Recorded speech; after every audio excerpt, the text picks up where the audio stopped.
जब हमारे कई जन्मों के पुण्य सुकृत संचित होते हैं, तब जाकर के कहीं हमारे भाग्य का उदय होता है। जब हमारे कई जन्मों के सुकृत अर्जित होते हैं, तब हमारा भाग्य उदय होता है। और जब हमारा भाग्य उदय होता है, तब जाकर के हमें कहीं ये भागवत कथा सुनने को प्राप्त होती है। इसमें 3 देवों का प्रमुख योगदान है हमारे भाग्य के ऊपर। सबसे प्रथम तो हमारे माता पिता। जब हम उनकी खूब सेवा करते हैं, हम उनकी खूब बातें मानते हैं, जब हमारे माता पिता हमसे प्रसन्न होते हैं, तो कई जन्मों के माता पिता का आशीर्वाद हमारा भाग्य बनकर के उदय होता है। हमारे गुरु की कृपा और कुल देवताओं का आशीर्वाद तथा त्रिवेणी संगम का स्नान, जब इन सब की अहेतुकी कृपा होती है, इनका विशेष आशीर्वाद हमें मिलता है, तब हमारा भाग्योदय होता है। और जब हमारा भाग्योदय होता है, तब हमें भगवती अपनी गोद में बिठा करके कथा सुनाने का कार्य करती है। तो हम बड़े भाग्यशाली हैं, बड़े सौभाग्यशाली हैं। भगवती को बार बार साधुवाद है जो भगवती ने हम पर कृपा करके ये भागवत सुलभ कराई।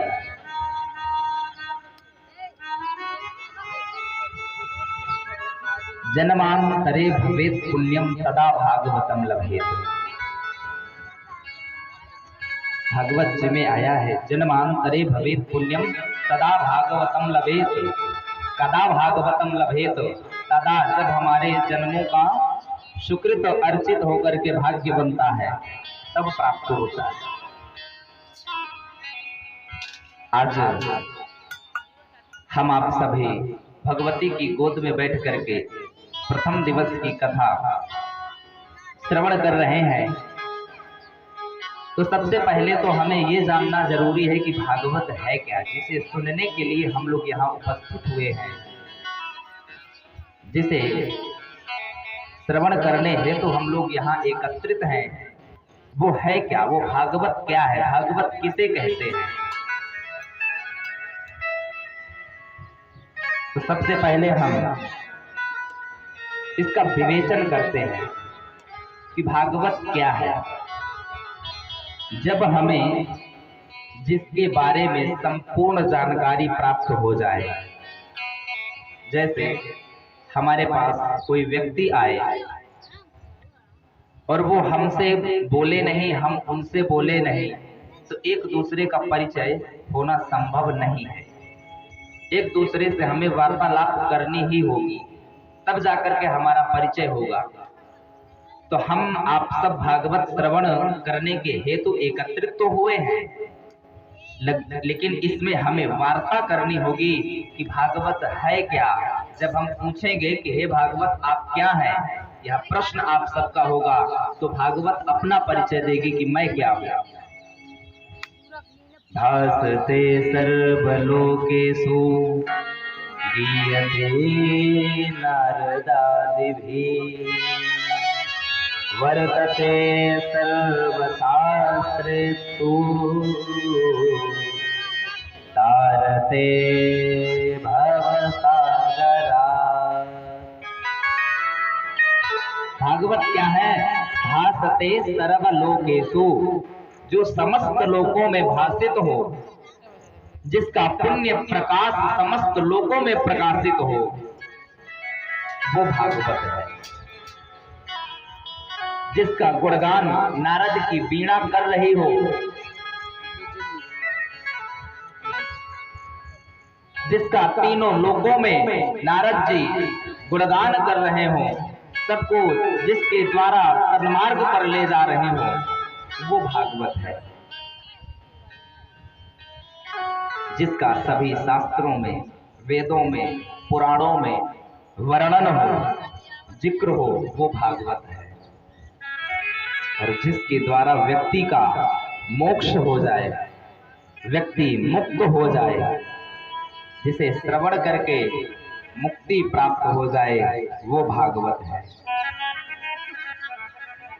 हमने ये तो जाना कि भागवत मुक्ति प्रदान करती है, क्योंकि सभी शास्त्रों में वर्णित हो, हम हर शास्त्र खोल करके नहीं देख सकते। हमने मान लिया कि सभी शास्त्रों में भागवत का वर्णन है। हमने नारद जी को नहीं देखा कि वो क्या गाते हैं, हमने मान लिया कि नारद जी भागवत का गुणगान करते हैं। हमने नहीं देखा कि भागवत के प्रकाश से ही सूर्य भगवान प्रकाशित हो रहे हैं। लेकिन हमने तो ये भी नहीं देखा कि भागवत मुक्त कर रही है। भागवत कहती है कि तारते भवसागरात, इस भव रूपी संसार के सागर से जो मुक्त कर दे, तरण तारण कर दे, मैं वो हूं। तो हमने तो वो भी नहीं देखा। तो भागवत जी कहती हैं कि अब आगे मुझे ध्यान से सुनो, तब समझ में आएगा कि मैं किस प्रकार से शास्त्रों में वर्णित हूँ, किस प्रकार से लोकों में भाषित हूँ, और किस प्रकार से नारद की वीणा का तान हूँ, और किस प्रकार से मैं मुक्ति का मार्ग हूँ। यह सब जानकारी के लिए हमें इसके लिए ठहरना होगा, रुकना होगा। प्रश्न आएगा कुछ देर बाद कि नारद जी एक जगह रुकते नहीं है। नारद जी को दक्ष जी का श्राप लगा है। प्रसंग आएगा कि नारद जी 7 दिन तक बैठ करके कथा को कैसे श्रवण कर लिए। तो यहाँ भी आपने तो प्रश्न रखा कि भागवत क्या है। भागवत ने बता दिया कि मैं ये हूँ, मानना है तो मानिए, अगर जानना है तो बैठिए और 7 दिन तक बैठ करके सुनिए। अंतोगत्वा आपको ये सारी जानकारी प्राप्त हो जाएगी कि किस प्रकार से भागवत मुक्त करती है और किस प्रकार से सभी लोगों में भाषित है। अब इसके अंदर जाने के लिए हमें सबसे प्रथम इसके महात्म्य की जरूरत पड़ेगी। किसी व्यक्ति के बारे में जानना है तो पहले उसके माता और पिता को जानेंगे, कैटेगरी, बैकग्राउंड उनका जानने की कोशिश करेंगे। जब बैकग्राउंड हमें पता चलेगा तब जा करके हमें उनसे स्नेह होगा। हम विवाह के लिए जब किसी कुलीन घराने में जाते हैं तो सबसे पहले क्या देखते हैं? वर को। वर देख लिया, हमने भागवत को जान लिया। अब वर के अंदर गुण क्या है, वर के माता पिता की कैटेगरी क्या है, इनका बैकग्राउंड कैसा है, रहन सहन कैसा है, हमें रुकना पड़ेगा, परखना पड़ेगा, उन्हें जानना पड़ेगा। उसी प्रकार से आप भागवत को भी परखिए। ये सब जानने के लिए महात्मा की जरूरत है। वार्तालाप। महात्मा क्या है? जो किसी बड़े से बड़े व्यक्ति का संक्षिप्त में थोड़े से शब्दों में पूरी बात को बता दे। सार कहते हैं महात्मा। हम आप जब छोटी क्लासों में रहे होंगे तो एक हिंदी वाली जो पुस्तिका आती थी हिंदी की, सब में तो हमें याद नहीं अब, लेकिन उस हिंदी के पाठ्यक्रम के पहले लिखा रहता था विषय सूची और उसके बाद जो विषय होगा उसका सार लिखा रहता था। जैसे कोई पाठ हमने पढ़ा, पढ़ने के बाद प्रश्नोत्तर उसके और उसके बाद कथा सार, 2 पेज का लिखावट है उसमें, लेकिन उसमें 4 लाइनों में कथा सार लिख दिया जाता था। तो वो है महात्म्य। संस्कृत में उसे महात्म्य कहते हैं। किसी की महत्वता को जाना ही महात्म्य है, किसी के बारे में जाना ही महात्म्य है। तो महात्म्य में प्रवेश करते हैं तो महात्म्य के प्रवेश में ही भागवत जी कहती हैं कि मुझे जानना है, मुझे समझना है। तो ध्यान लगा करके सुनिए। सच्चिदानंद रूपाय विश्वोत्पत्त्यादि हेतवे तापत्रय विनाशाय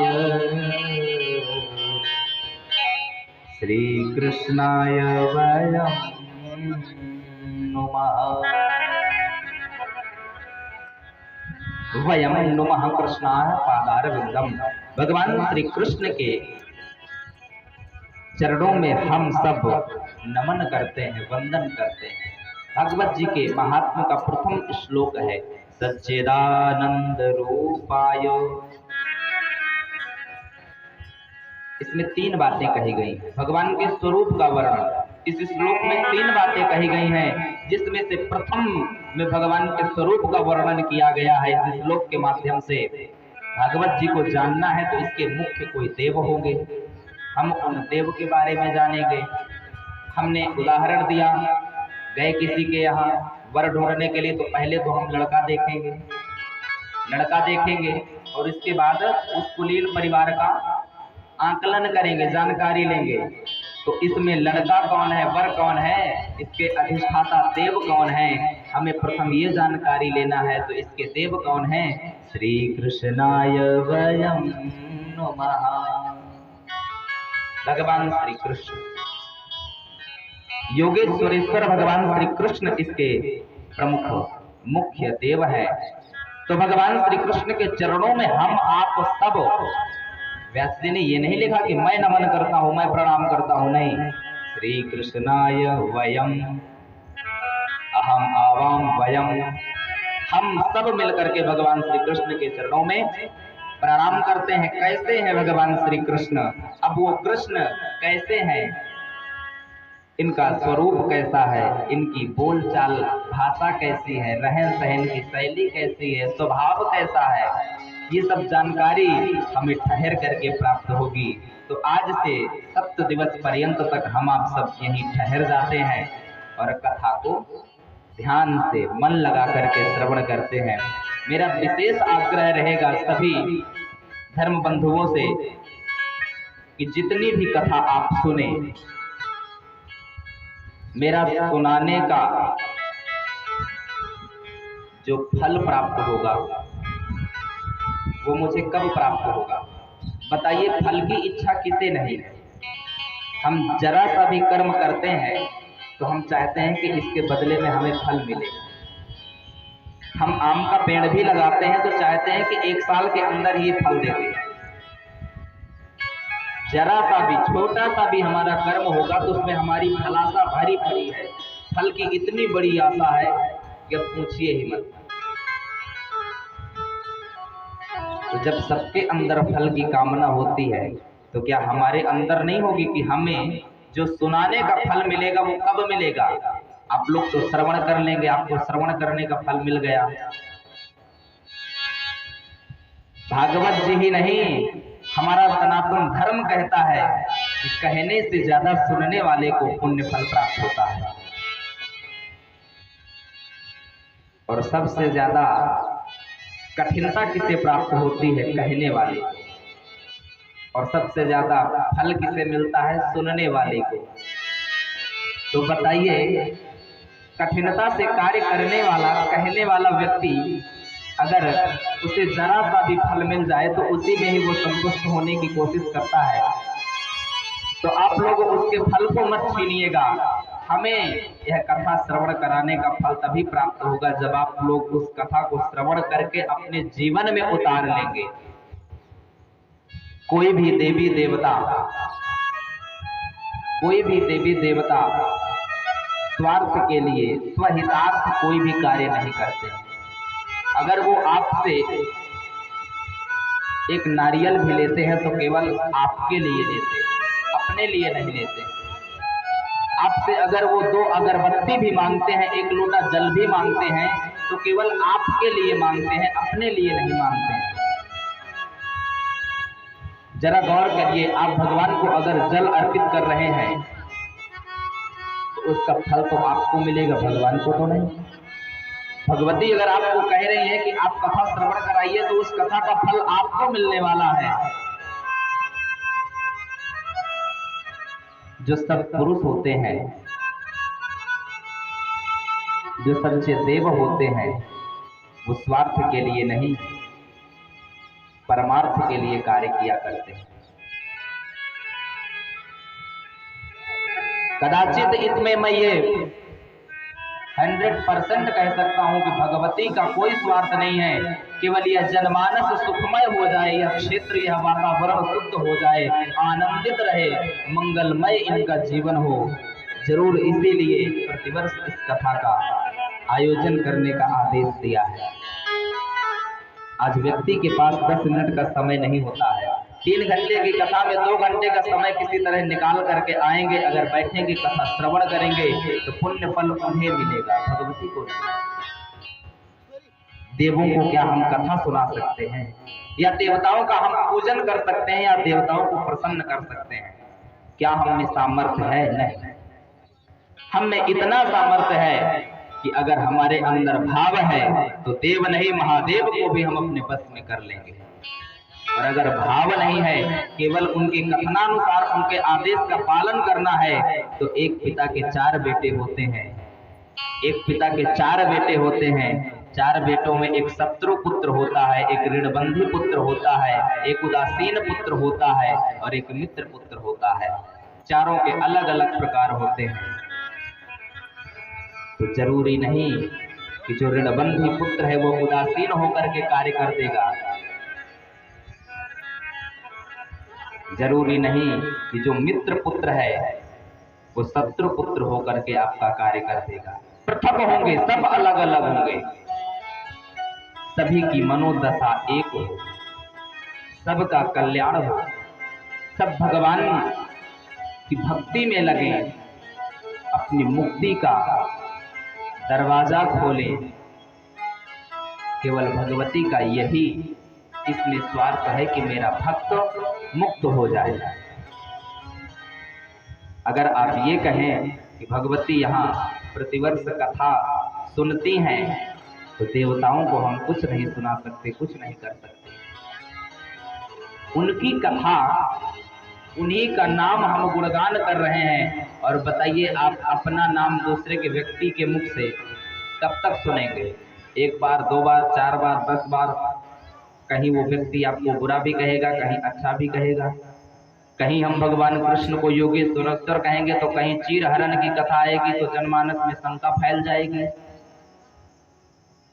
कहीं चीरहरण की कथा आएगी तो सारा जनमानस शंकित हो जाएगा कि बताइए भगवान कृष्ण वस्त्र चुराए। अरे राम राम राम, ऐसा नहीं करना चाहिए। विकृति भी उस व्यक्ति के अंदर से ही आ रही है और सुकृति भी उस व्यक्ति के अंदर से ही आ रही है। तो कोई नहीं चाहेगा कि मेरी बदनामी करे और मेरी महानता भी बखान करे। सुनेगा 2 मिनट, 4 मिनट, 1 बार, 2 बार, हाँ ठीक है, वो कह रहा था, अच्छा। और फिर देव को, देव की कथा, देव का नाम, देव की लीला हम किस प्रकार से वर्णन कर सकते हैं? तो ये तो भगवती की कृपा है हम पर, आप पर है, तो की आशीर्वाद है भगवती का कि 1 वर्ष नहीं, यह 7 दिन तक ही नहीं, फाल्गुन के महीने में, फरवरी या मार्च में फाल्गुन आएगा, उस महीने में आपको प्रति वर्ष सुलभ करा दी भगवती ने कथा। हम आप सभी का ये सौभाग्य है। तो प्रथम जो इसमें भगवान के स्वरूप का वर्णन किया गया है, तो भगवान का स्वरूप कैसा है, आइए जानते हैं। सच्चिदानंद रूपाय, सच्चिदानंद, सच्चिदानंद भगवान, सतघन, चितघन, आनंद, तीनों का संधि विक्षेप जब करेंगे तो क्या हो जाएगा? सत अलग हो जाएगा और चित अलग हो जाएगा, आनंद अलग हो जाएगा। सत्य क्या है? जगत में अगर हम सत्य ढूंढें तो हमें कहाँ मिलेगा? कह दिया गया कि भगवान का स्वरूप सत्य है, तो सत्य स्वरूप भगवान को हम कहाँ ढूंढने जाए? सत्य क्या है?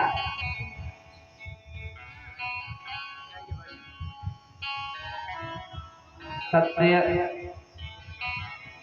महादेव भगवती से कहते हैं।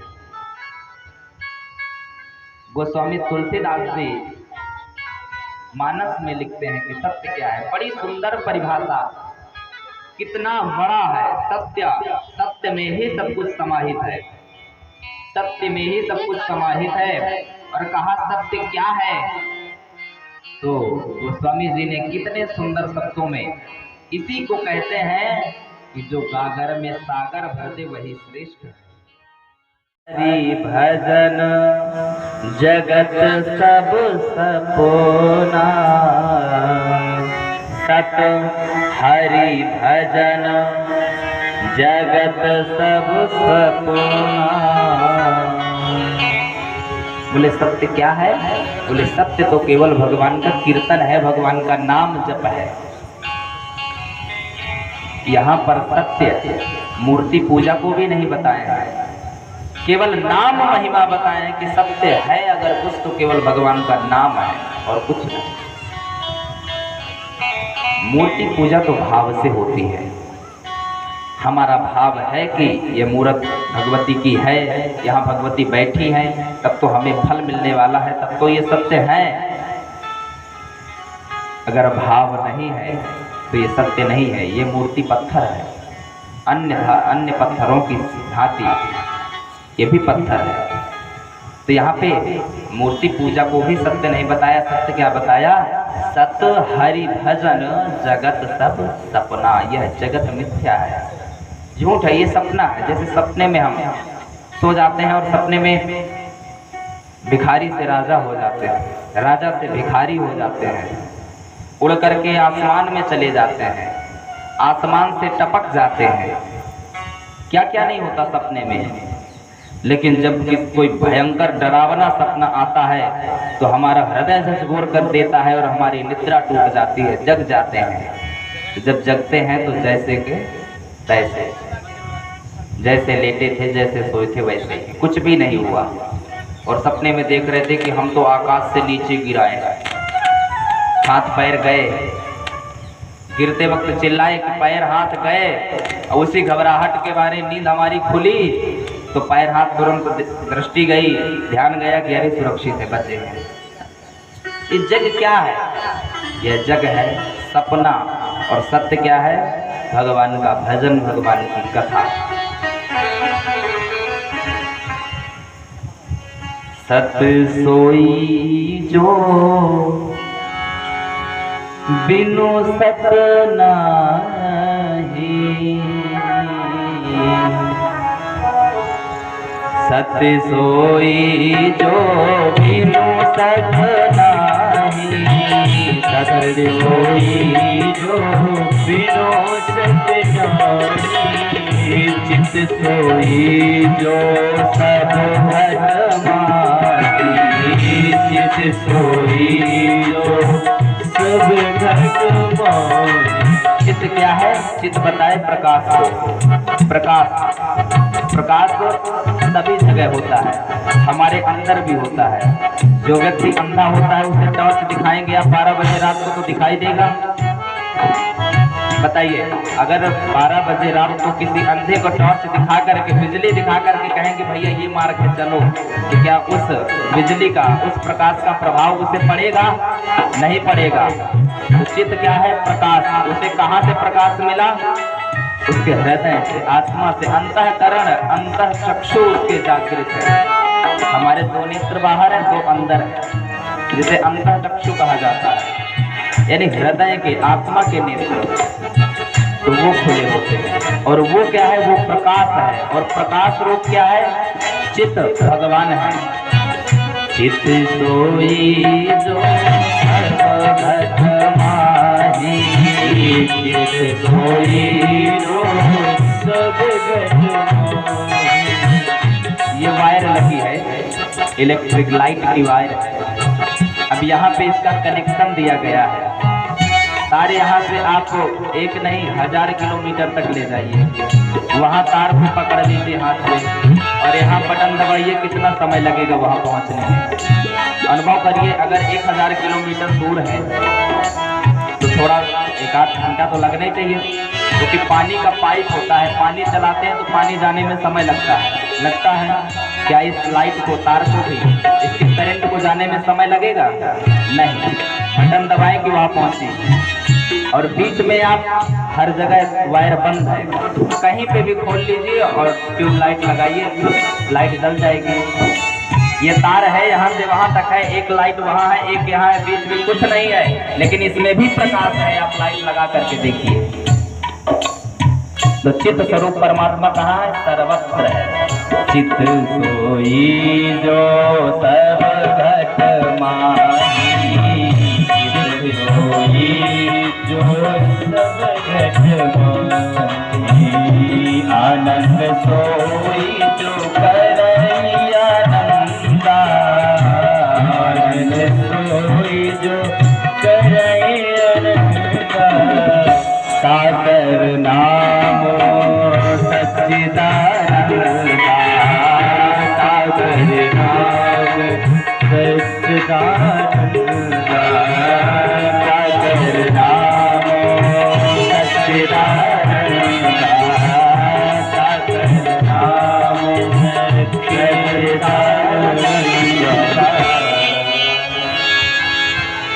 तो कैसे हैं हमारे सच्चिदानंद भगवान? बोले सत स्वरूप हैं, चित्त स्वरूप है और आनंद स्वरूप हैं। तो हमने सत भी जान लिया कि केवल भगवान का भजन है। सत का एक उदाहरण और दे दूं मैं आपको। सत्य, आप उदाहरण में ले लीजिए सोना।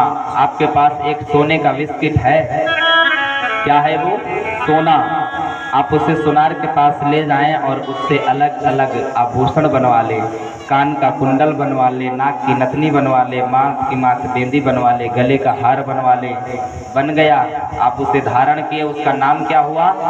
ये कान का कुंडल है, ये नाक की नथिया है, ये हार है।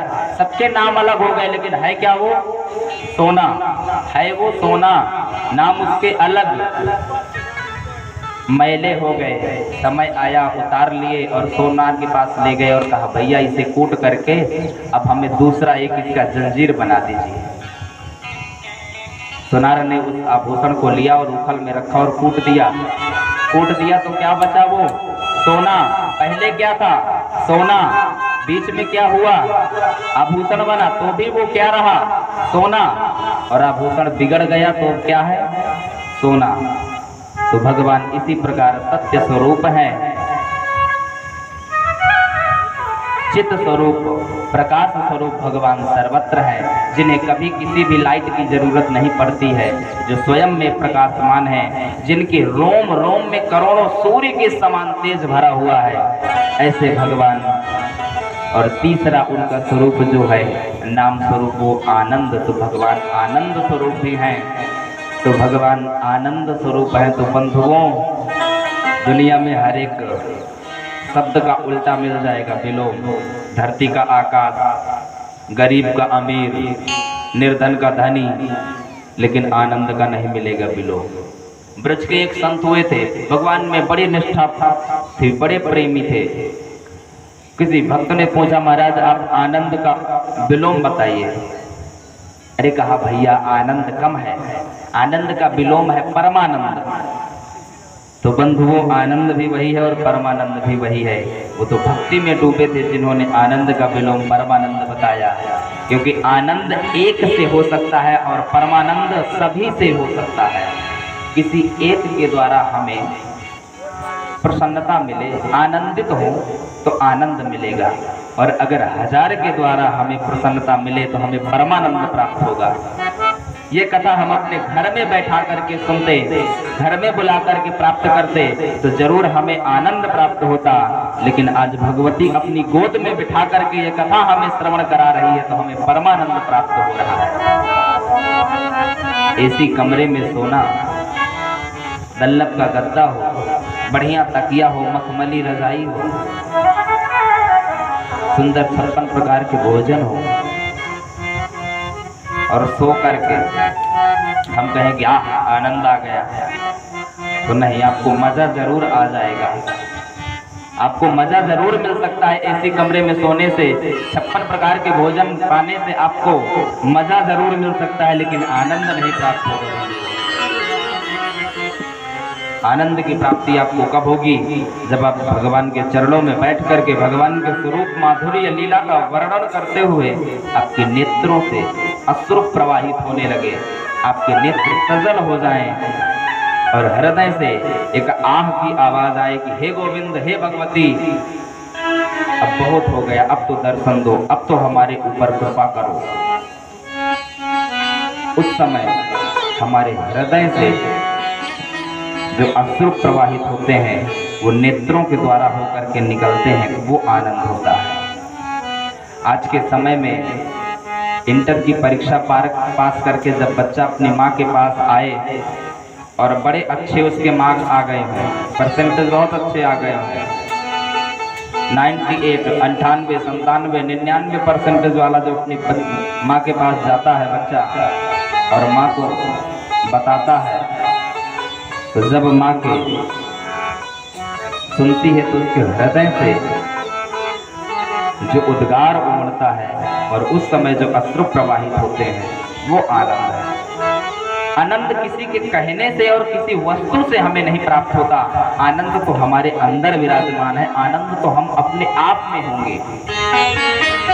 कोई अगर ये कह दे कि मेरे पास 4 व्यक्ति आकर के बैठ जाएं या 4 पंडित जी आ जाएं या 4 संत आ जाएं, कोई भी सज्जन आ जाएं और मैं उनके सामने बैठा रहूंगा, उनसे कुछ वार्ता करूंगा तो मुझे आनंद मिलेगा तो नहीं। कोई ये कह दे कि बढ़िया नाच गाना हो रहा हो, बाजा बज रहा हो और उसमें मैं चला जाऊंगा तो मैं आनंदित हो जाऊंगा तो नहीं बंधु, वो वहाँ आपको आनंद नहीं मिलेगा। मिलेगा कुछ ना कुछ मिलेगा। क्या मिलेगा? आपके मन को विकार मिलेगा और आपको मजा मिलेगा। और बंधुओं, जहाँ आपको मजा मिले वही समझ लेना कि यही मजा हमारी सजा है, क्योंकि उसी मजा के पीछे पीछे 6 साथी हमेशा लगे होते हैं। वो 6 कौन कौन से साथी हैं? वो 6 फट विकार हैं, काम, क्रोध, लोभ, मोह, मद और मात्सर्य। यह 6 अधर्म के साथी हैं और जहाँ आपको मजा आएगा वो अधर्म होगा और जहाँ आपको आनंद आएगा वो सुमार्ग होगा, वो भक्ति मार्ग होगा। तो अपने जीवन में मजा को छोड़ करके आनंद की लाइन पर आप चलिए, जीवन भर आनंदित रहिए, परमानंद को प्राप्त करिए। और अंतोगत्वा भगवान भी चाहते हैं, भगवान भी चाहते हैं कि कोई भक्त हो जो आनंद ले, तब मजा लेने लगेंगे। क्योंकि भगवान के बेटे कौन हैं? भगवान के बेटे कौन है? ब्रह्मा जी की तो ये सारी सृष्टि है, बेटे बेटे हैं उनके। 7 दिवस तक आपको ब्रह्मा जी के बेटे के ही बारे में बताया जाएगा। ब्रह्मा के बेटे फलाने, ब्रह्मा के बेटे ढिकाने, सब ब्रह्मा की ही सृष्टि है। उनके तो बेटे ही बेटे हैं। शिव जी के भी बेटे हैं, गणेश जी हैं, कार्तिकेय हैं। लेकिन भगवान श्री हरि के, भगवान विष्णु के बेटे कौन हैं? उनके बेटे हैं संत, उनके बेटे हैं उनके भक्त, उनकी संतान है सज्जन पुरुष। राम सुसंतन के पिता, संत राम के पूत, जगमह होते संत नहीं, तो रहते राम निपूत। जगमह होते संत नहीं, तो रहते राम निपूत। तो जगत में सबसे बड़ा सुख यही है कि हमारे संतान हो, बेटा हो, और बेटा में भी अच्छा वाला बेटा हो। आज की दशा यही है, लोग पुत्र भी चाहते हैं और चाहते हैं कि अच्छा वाला ही हो, अच्छा भी चाहते हैं, बेटा हो और अच्छा हो, पर ये नहीं जानते कि बेटा अच्छा हो तो अच्छा का मतलब क्या है, कैसा अच्छा हो। अच्छा तो हर बेटा होता है, भले ही वो डकैत हो, डकैती करने में अच्छा है। चोरी करने वाला भी होगा कोई, किसी न किसी का तो बेटा है। लुटेरे भी तो किसी के बेटे हैं, डकैत भी तो किसी के बेटे हैं।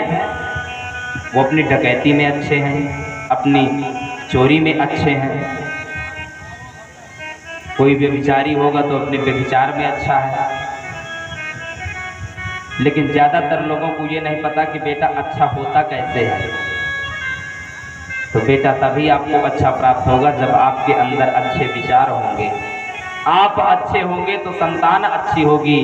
अगर आप ही अच्छे नहीं हैं तो संतान की कामना क्यों करते हैं कि संतान अच्छी हो। आज कहते हैं कि बेटा सेवा नहीं करता है। अरे जरा अपने आप पर गौर करिए कि आप अपने माता पिता की कितनी सेवा करते हैं। अपने आप पर दृष्टि डालिए कि हमने अपने पिताजी की कितनी सेवा की। जरूरी नहीं कि पिता के चरणों को दबाना ही सेवा है। जरूरी नहीं कि पिता को ला करके 10-50 हज़ार कमा के देना ही सेवा है।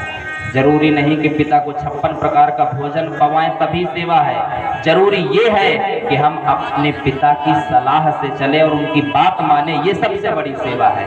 अगर आप ये सेवा करते हैं, अगर आप अपने माता पिता की बात मानते हैं, आज से नहीं सनातन से यही चला आया है, जिसने भी अपने माता पिता की सेवा नहीं की उसका पतन हुआ। तो उस सेवा से अर्थ यही निकला है कि उस सेवा से सबसे बड़ी सेवा है जिसने अपने माता पिता की बात नहीं मानी है, उनके बातों की अवहेलना की है, वही उनकी कुमार्ग का कारण बना है, पतन का कारण हुआ है।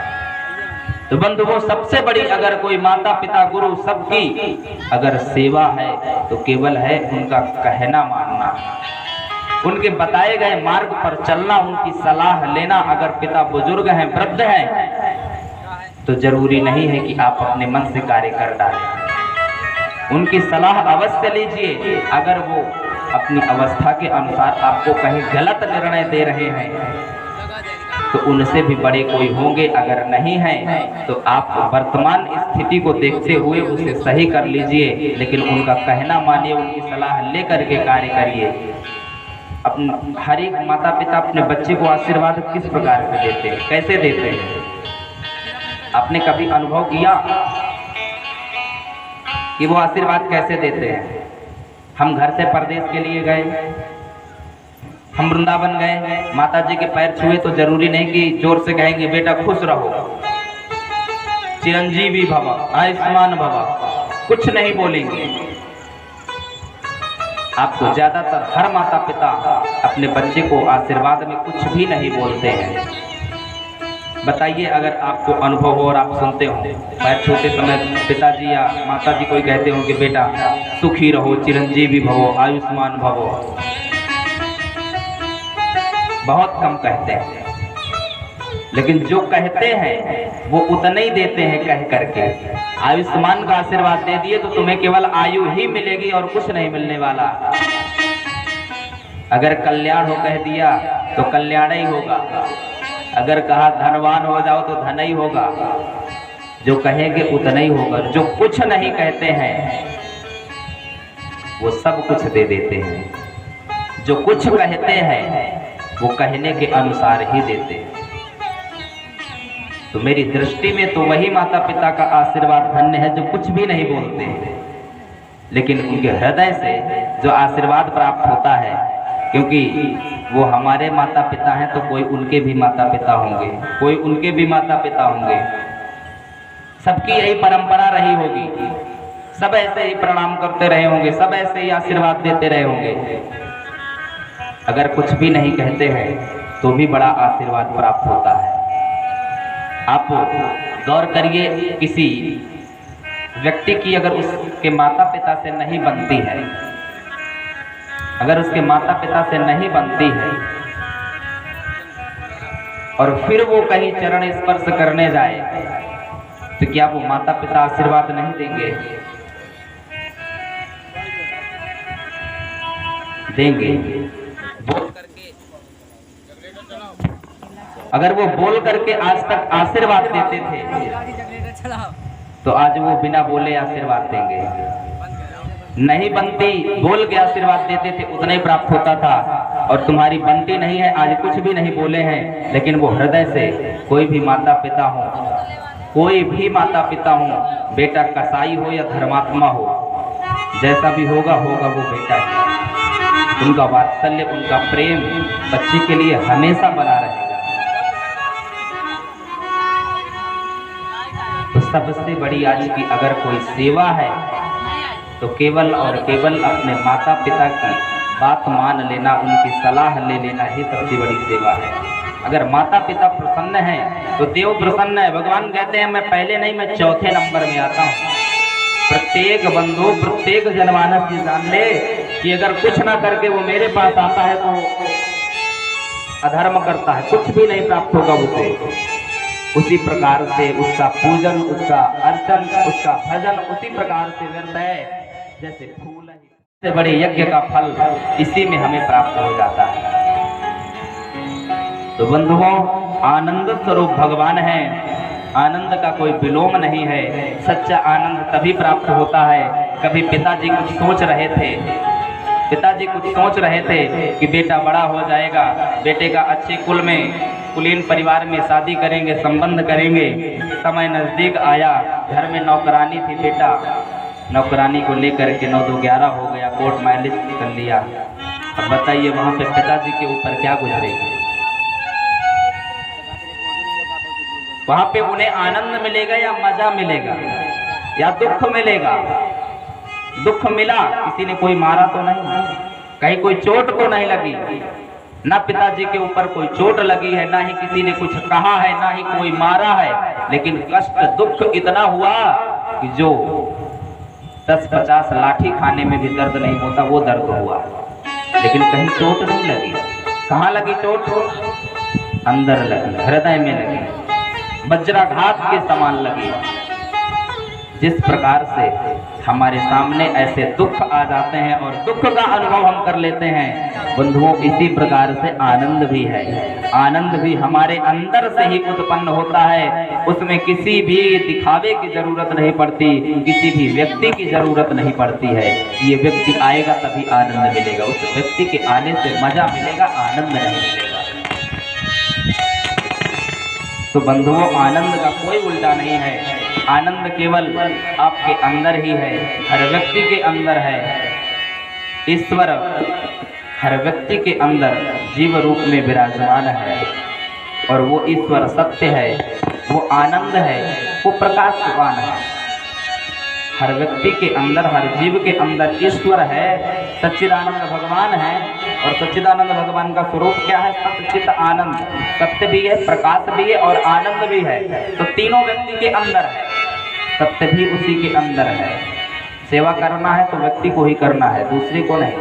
प्रकाश भी उसी के अंदर है। अंधेरे में अगर उसे जाना है तो मार्ग का अनुभव करके कि शायद यही मार्ग होगा, इसी से आए हैं। आंख हो या ना हो, फिर भी उस समय हमें क्या दिखाई देगा और कौन दिखाएगा? वो प्रकाश स्वरूप जो परमात्मा बैठा है अंदर।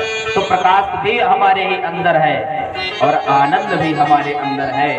तो बंधुओं, सच्चिदानंद भगवान का ये स्वरूप है। प्रथम 4 बातें बताई गई है, 3 बातें बताई गई हैं। तीनों में प्रथम भगवान का स्वरूप वर्णन है। बोले भगवान का स्वरूप ऐसा है तो फिर भगवान का कार्य कैसा होगा? भगवान के कार्य के बारे में जानते हैं। भगवान का कार्य क्या है? दूसरी बात, भगवान का कार्य वर्णन। तो बोले भगवान का कार्य है विश्वोत्पत्त्यादि है तवे। भगवान का कार्य क्या है? विश्व की उत्पत्ति करना। भगवान का कार्य क्या है? इस जगत प्रपंच को, इस विश्व को बनाना, इसकी रचना करना ही भगवान का कार्य है। जैसे हमें कोई कार्य दे दिया जाए कि आपको यहाँ बैठ करके केवल माला जपना है, पाठ करना है, आपको बैठ करके कथा सुनना है, आपको कार्य मिला है। इसी प्रकार से भगवान ने भी अपने पास जिम्मेदारी ले रखी है, कार्य ले रखा है। तो ये कहे कि हम नहीं करेंगे, फला व्यक्ति कर लेगा, तो नहीं, आप ही नहीं कर रहे हैं।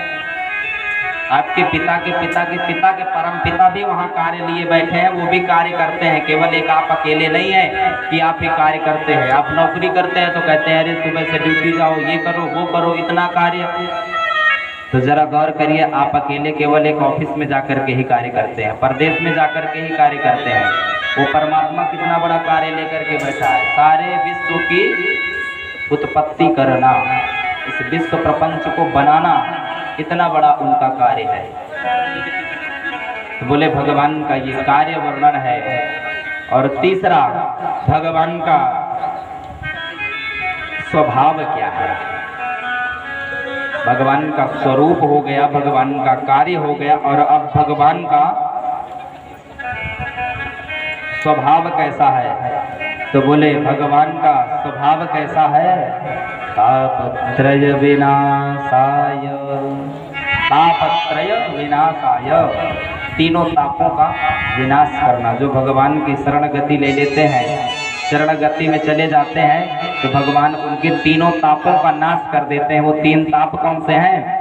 दैहिक, दैविक, भौतिक तापा। दैहिक ताप, दैविक ताप और भौतिक ताप। दैहिक जो देह के द्वारा उत्पन्न हुआ हमारा विकार है, उसका हरण कर लें, ऐसा उनका स्वभाव है। दैविक जो देवताओं के द्वारा प्रदत्त कष्ट है, दुख है, उसका भी हरण कर लें, वो भगवान का स्वभाव है। और भौतिक जो प्रारब्धानुसार, कर्मानुसार हमें प्राप्त होते हैं, उस कष्ट का भी जो हरण करें, उस दुख से भी जो निवृत्ति दिलाएं, ऐसा भगवान का स्वभाव है। और ऐसे स्वभाव स्वरूप कार्य वाले भगवान को हम नमन करते हैं, प्रणाम करते हैं।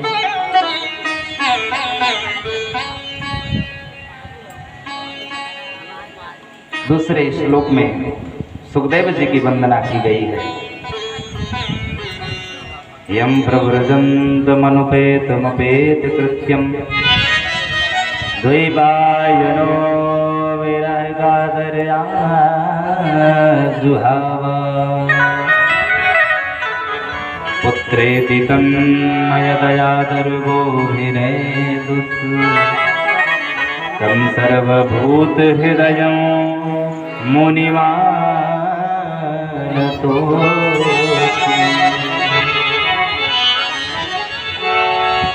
ऐसे भगवान सुखदेव जी को हम नमन करते हैं, वंदन करते हैं, जो जन्म लेकर के ही ब्रजंत वन की ओर चले गए, जो वीतरागी संत हैं, जिनके पिता पुकारते ही रह गए बेटा बेटा, उनकी ओर से प्रत्युत्तर में वृक्षों ने, लताओं ने, पत्तों ने प्रत्युत्तर में कहा कि ये आपके बेटा आज हुए होंगे, कभी आप इनके बेटा रहे हैं, कभी ये आपके बेटा हुए हैं। ऐसे वीतरागी संत श्री सुखदेव जी महाराज को प्रणाम करते हैं, वंदन करते हैं। और वंदन करने के पश्चात आइए हम आप सब अब उस नैमिषारण्य क्षेत्र में चलते हैं, जहां 88,000 शौनक आदि ऋषि बैठे हैं कथा श्रवण करने के हेतु। तो आज यह शारदापुर धाम वैसे तो ये अपने आप में ही श्रेष्ठ है, पवित्र है, तीर्थ है, और यहाँ भागवत जी की कथा होने से अत्यंत पवित्र हो गया है, यह नैमिषारण्य बन गया है। तो आइए हम आप सभी भी मधुर गान करते हुए, भगवान का भजन करते हुए, नैमिषारण्य तीर्थ का अनुभव कर करके यहाँ बैठ करके श्रवण करें कथा को, मानो हम नैमिषारण्य में ही बैठे हैं। और भगवान से कहिए कि प्रभु अब अपनी सुंदर कथा को श्रवण कराने के पश्चात हमारी मुक्ति का मार्ग भी खोल दीजिएगा। वैसे तो हमें अपने कर्मानुसार ही मांगना चाहिए, पहले तो मांगना ही नहीं चाहिए, क्योंकि मांगने से उतना ही मिलेगा और बिना मांगने से हो सकता है व्यक्ति की ज्यादा देने की इच्छा रही हो। फिर भी भगवान से यही कहे कि प्रभु हमें कुछ देना भी तो हमें हमारे कर्म के अनुसार ही देना, उतना ही देना जितना हम कर्म किए हुए। अगर 10 घंटे की मजदूरी हमारी 500 रुपए है तो 500 ही देना, 501 मत देना, क्योंकि ज़्यादा दे देंगे तो वो कर्ज हो जाएगा और आज नहीं तो कल हमें उतारना पड़ेगा। इसलिए ज़्यादा नहीं, उतना ही मांगते हैं। तो कंवरिया गोविंद मोहन हमें उतना ही चाहिए, भगवती से भी यही प्रार्थना करिए। हो मेरी बीती उमरिया सारी, हो मेरी बीती उमरिया सारी, बुला लो बुला लो बुला लो वृंदावन गिरधारी, बुला लो वृंदावन गिरधारी, बुला लो वृंदावन गिरधारी। ओ मेरी बीती उमरिया सारी, मेरी बीती उमरिया सारी, ओ मेरी बीती उमरिया सारी, मेरी बीती उमरिया सारी, बुला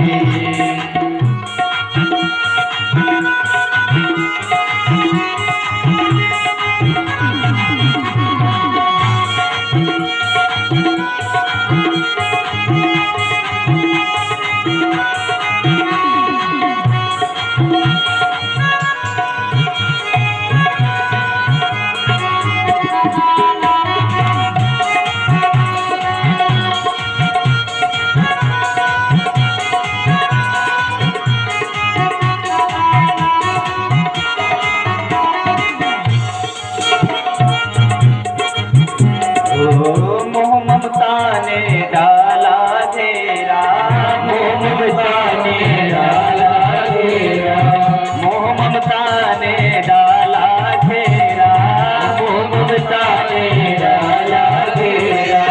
ना कोई पूछे रास्ता तेरा, ना कोई लेके रास्ता तेरा, ना कोई पूछे रास्ता तेरा, ना कोई पूछे रास्ता तेरा। दीन दयाल पकड़ लो बहिया, दीन दयाल पकड़ लो बहिया, दीन दयाल पकड़ लो बहिया, दीन दयाल पकड़ लो बहिया।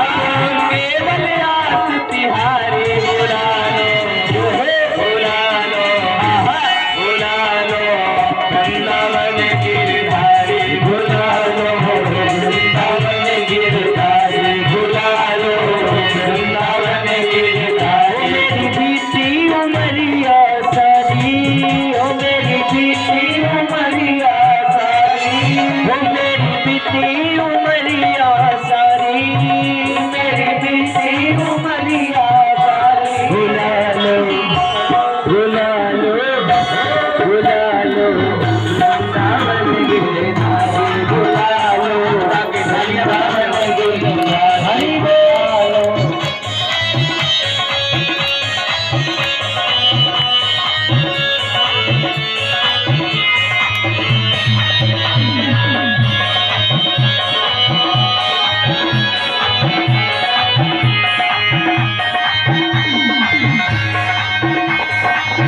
हरि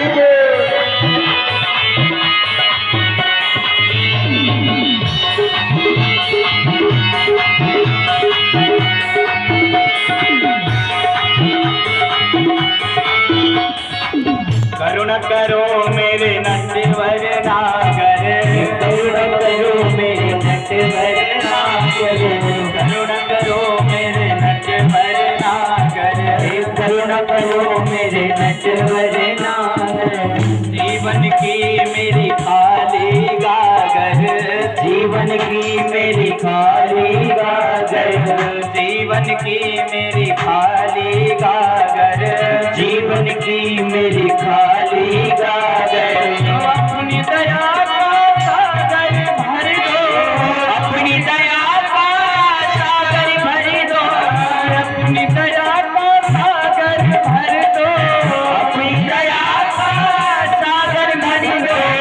आई शरण तिहारी बुला लो, बुला लो, बुला लो, वृंदावन गिरधारी बुला लो, वृंदावन गिरधारी बुला लो, वृंदावन गिरधारी। मेरी बीती उमरिया सारी, मेरी बीती उमरिया सारी, वो मेरी बीती उमरिया सारी, वो मेरी बीती उमरिया सारी। बसा लो, बसा लो, बुला लो, बुला लो, वृंदावन गिरधारी बुला लो, वृंदावन गिरधारी। श्री राधे।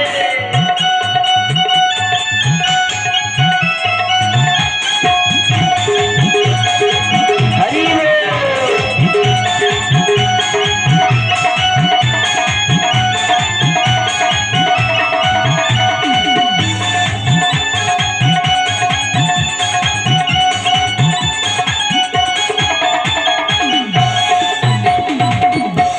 जान ठुकरा नहीं देना, दीन दान ठुकरा नहीं देना। अपनी चरण कमल की रज देना, अपनी चरण की रज मोहि देना। दीन दान ठुकरा नहीं देना, दीन दान ठुकरा नहीं देना। अपनी चरण कमल रज देना, अपनी चरण कमल रज देना, अपनी चरण कमल रच देना।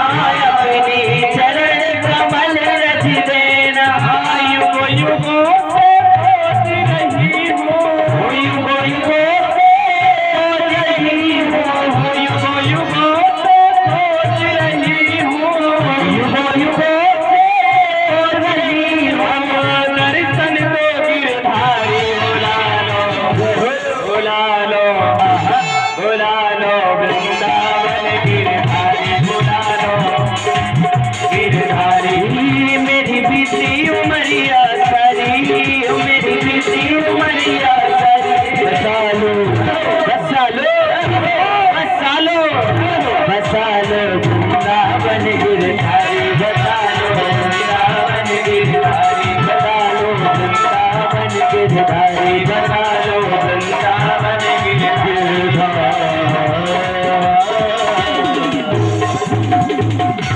वृंदावन बिहारी लाल की जय।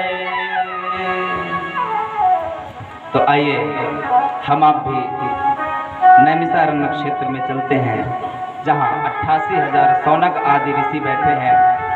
सौनक एक का नाम है जो सुनक के पुत्र हैं। 88,000 अन्य नाम और गोत्र वाले ऋषिगण बैठे हैं। जब एक मुखिया हो जाता है तो एक के नाम से ही कमेटी चलती है। जैसे कमेटी में 50 सदस्य होते हैं लेकिन नाम कमेटी का एक ही होता है। तो इस कमेटी में भी 88,000 संतगण हैं लेकिन नाम सौनक का ही है, क्योंकि सौनक जी ने ही ये कमेटी तैयार की है।